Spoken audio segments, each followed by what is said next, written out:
everybody, and welcome back to my channel as always. So this is today's look. I finally, oh my god, I always have lipstick in my teeth. Nothing new.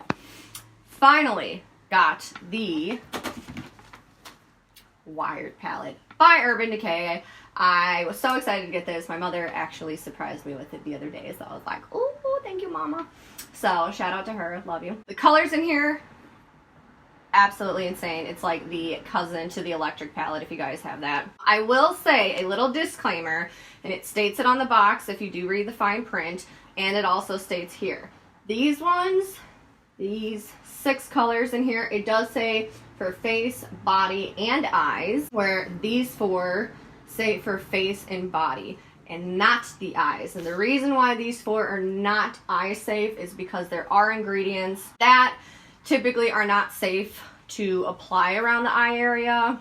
If they get in your eyes, sometimes it can irritate you or even do like super tiny small little cuts. So again, use at your own discretion. I used it. So far I'm fine. Let you guys know. So use your own discretion. I used it, it was fine, but again, some people may have more sensitive eyes. But again, just putting that out there, and Urban Decay did have it listed on their box. But anyways, if you guys want to know how I did this look and how the eyeshadows blend together, then go ahead and keep on watching. Alright, so I'm first going to take just a tiny little fluffy brush, and I'm going to use that color Gravity, which is a very pretty purple. And I'm just going to focus this just mainly into the crease. I'm not going to worry about down here onto the lid space because we're going to go in and cut the crease. But I'm just using a very, very light hand and just doing little circular motions and just kind of building up the opacity. Again, not worrying too much about blending. Just want to make sure it's nice and even and not like patchy or anything. Plus, when I'm doing a cut crease, I do like to build up the crease shadow pretty dark, because if you see, we end up taking a lot of it off anyway, so I'd rather go a little bit darker than not. Alright, then I'm just going to wipe that off on a tissue, and then just using the very, very tip of the bristles with a lighter hand. Again, if you feel like your hand is too heavy, hold the brush towards the end of the handle, and that'll kind of loosen it up a little bit. And I'm just going to, again, oh my god, my nose is so itchy! Very lightly just graze the top of the eyeshadow and just start kind of pulling it up and blending and diffusing the edge off. And then the ends right here, I always like to bring it up and out, which you can see here. So I'm going to slowly start working, bringing this upwards. Just this outer corner though. Slowly start dragging this outwards. Alright, so now I'm going to use, if you guys can see the difference between these two, this one is just a little bit bigger than this one. And you can see the points. The first one I used gets right in there, a nice line, where this is going to help kind of diffuse it. So I'm going to take this brush and dip into Savage, which is this hot pink, and I'm going to start it not above the purple, but right on top of the purple.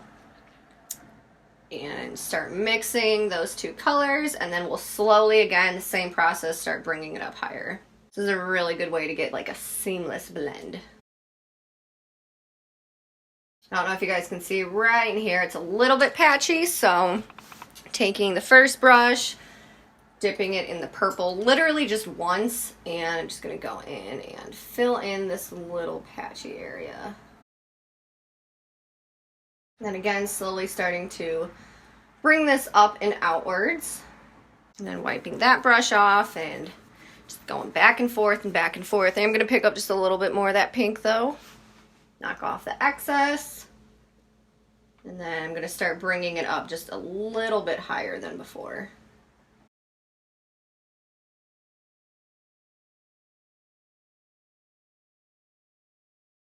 And then I really like bringing my eyeshadow out into my temple. I used to not always do that, but I love it, so I'm going to do that.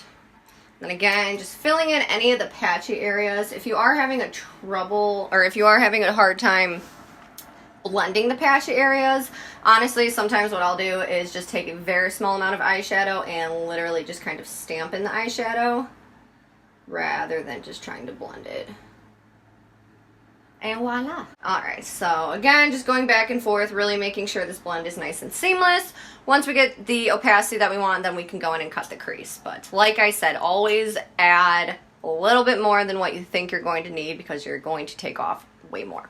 So I'm just going back in with that purple, and again, just really, really, really deepening this crease. Alright, so taking some makeup remover. Try to use one that's not oily. Like this is just the micellar water, whatever it's called. And I'm just wetting one side of a Q-tip, and I'm going in and cutting the crease before adding my eyeshadow base. Just because, if you guys notice, we're using a really bright orange, and if orange and purple mix together, it is going to make a very muddy, browny, weird color. And I don't want it. And the last, like I'd say 1/4 of the eye, doesn't really matter because you guys can see we go back in with the purple, but just want to make sure that it's nice and clean before adding the base. Okay, so you can see how much purple we took off. We took off a crap ton. Alright, so now I'm going to go in with my eyeshadow base. I like to use a flat brush. Sometimes I'll use a silicone brush, but today I'm going to use a brush that has bristles. And I'm just using the Louise Base. This is in Rumor, which is their pure white one. And I'm going to just use the edge of my brush and really, really get that perfect clean line. I see a lot of people stamping and pulling. That's perfect. My brush, if you guys can see, it's not perfectly round. It's very pointy, so I can't really do that with this brush. So I am just going to draw very carefully. And if you don't know how high to bring it, an easy way too is to stamp, look up, and you can see right here, stamped how high my eyelid will go. Because sometimes if I don't bring my cut crease up high enough, the orange shadow, for example, will keep stamping onto the purple, and throughout your day, your eyeshadow gets really messy.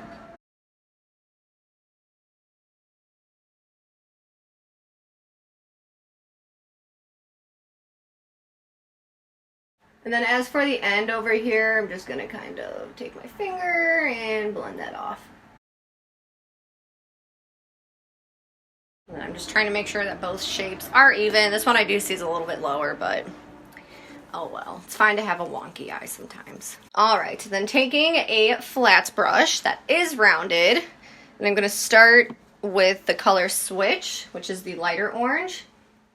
And first, just very, very lightly. I like to really just build the color up, so don't go back and forth, but just stamp it and pat it on. And then you don't need to worry about getting all the way down to the inner corner, because obviously we have green there.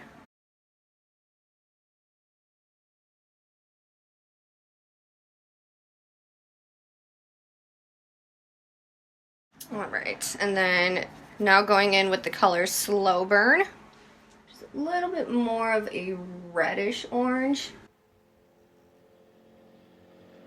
And so now I like to, what I call, double load the brush. One side of the brush will have the lighter orange, the other side will have the darker orange. And I'm just going to, right on this line where the colors meet, use the lighter orange, and then flip, use the darker one. And that helps kind of blend the two colors together.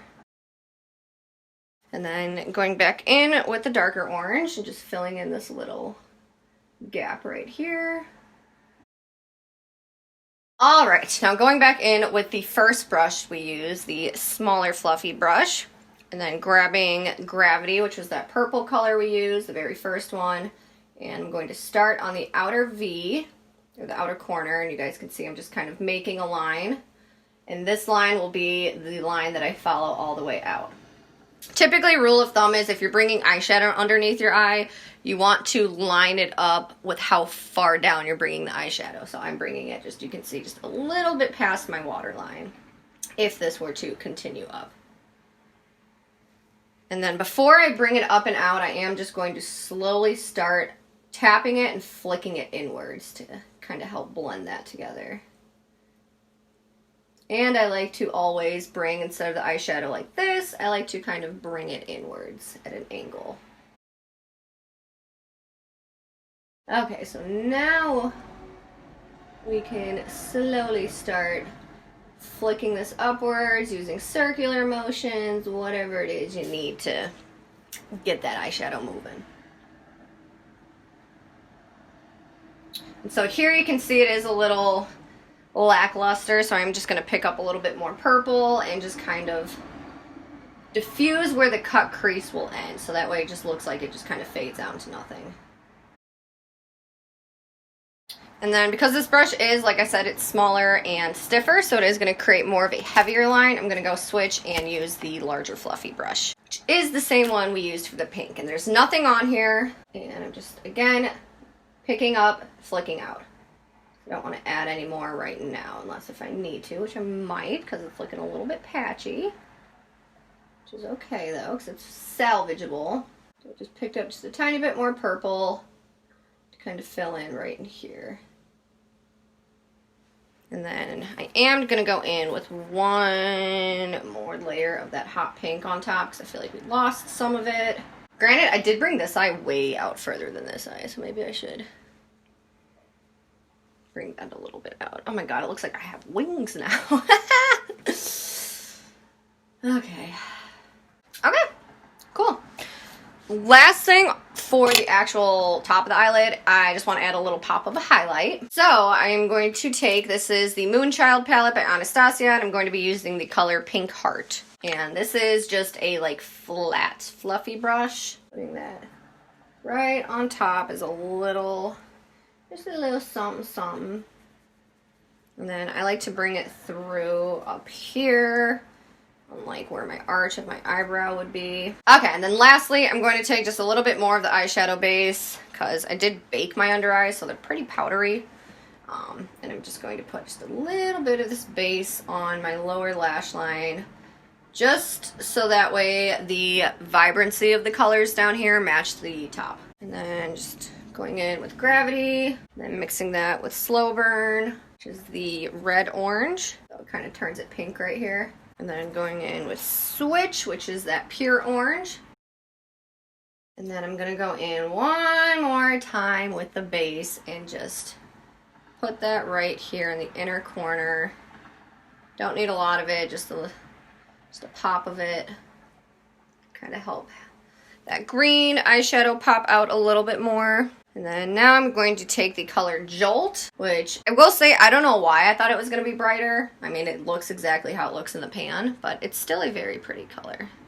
Alright, so that is it for the eyeshadow. I'm going to go ahead and do my eyebrows, eyeliner, lashes, all that stuff per usual off camera, and I will be back to finish the rest of my face. Alright, and we are back. Definitely look a little bit less crazy now. So for lipstick, I could not decide. I wanted to do black, but I wear black lipstick so often. So I thought, let's go with purple. So I'm going to start off with, this is by Jordana Cosmetics. It is the Sweet Cream Matte Liquid Lip Color in Mixed Berry. Honestly, I will say the Jordana Cosmetic, these things, they are great. You literally can't feel them at all. They're, honest to God, one of the best liquid lipsticks I've ever used. So I just realized I completely forgot to put my blush and highlighter on. Oh my god. So for blush, I'm going to use the Jordana Cosmetics Blushing Rose. Just like, how could I forget my two favorite things? I love blush so much. Woo! We went a little crazy, but that's okay. Alright, so then for my highlight, I'm just going to use the same thing that we used for our brow bone. Don't want it too blinding, just want a little bit more of like a softer, just glow. Alright, you guys, thank you so much, as always, for watching. All the products that I used, per usual, will be down in the description box, along with all my social media. And yeah, alright, as usual, till the next one, bye!